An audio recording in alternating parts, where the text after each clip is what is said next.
Баршаңызға сәлем достар. Бүгін сіздермен менің асханамда өте дәмді кешкі ас жайма деп аталатын тағамның рецептімен бөлісетін боламын. Міндетті түрде рецептіні соңына дейін қарап, рецепті ұнаған болса лайк басып, қолдау көрсетіп, жаңадан келген оқырман болсаңыз, міндетті түрде каналға тіркеліп қоюды ұмытпаңыздар. Ең алдымен қамырын дайындап қоямыз. Бір ыдысқа бөлме температурасындағы суға бір жұмыртқаны, тұзды салып, барлығын жақсылап араластырып аламыз. Содан соң міндетті түрде елеуіштен өткен ұнымызды қосып, қаттылау қамыр елеп алатын боламыз. Бізде орташа жұмсақтықтағы қамыр шығады. Мінекей, біздің дайын болған қамырымызды целлофанға салып, 10-15 минутқа тындырып қоятын боламыз.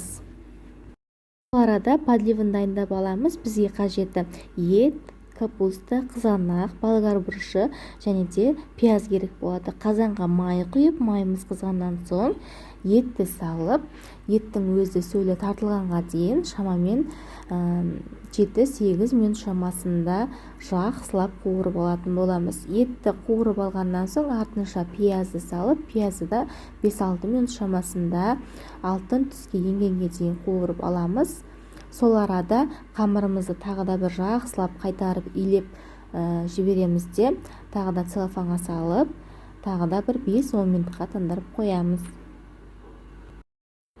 Мінекей достар, қараңыздар, біздің пиязымыз бен етіміз әдемі болып қуырылды. Енді кезекте туралған капустамызды, қызанақты, болгар бұрышын барлығын бірден салып, барлығын бірдей қуыратын боламыз. Жақсылап араластырып аламыз да, қазанның қақпағын жауып, 10-15 минутқа өзін қуыратын боламыз. Капустаның, қызанақтың өзінің сөлі шығады.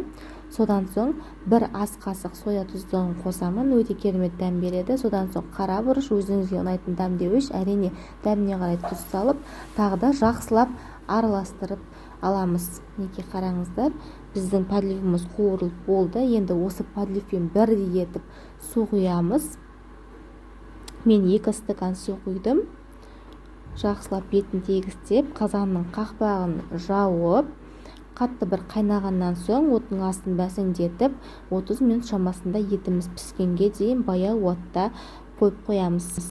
Ал ендеше достар, подливіміз пісем дегенше сол арада оқтаудың көмегімен қамырымызды жұп-жұқа етіп, жайып, дайындап алатын боламыз.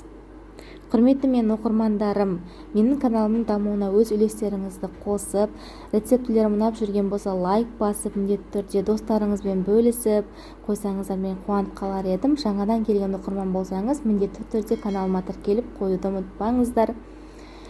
Қамырды жұп-жұқа етіп жайып алғаннан соң, бетіне сұйық май құйып, сұйық майды бір тегіс етіп, осы қамырдың бетіне жағып шығамыз. Содан соң туралған немесе кептірілген аскөк болса, сол аскөкті осы қамырдың үстіне әдемілеп сүйіп шығамыз. Одан соң қамырды дәл видеодағыдай шамамен 5 сантиметрдей етіп, ұзынша етіп кесіп шығамыз. Одан кейін қамырымызды 4 бұрыш етіп, кішкене қиғашынан дәл видеодағыдай кесіп аламыз.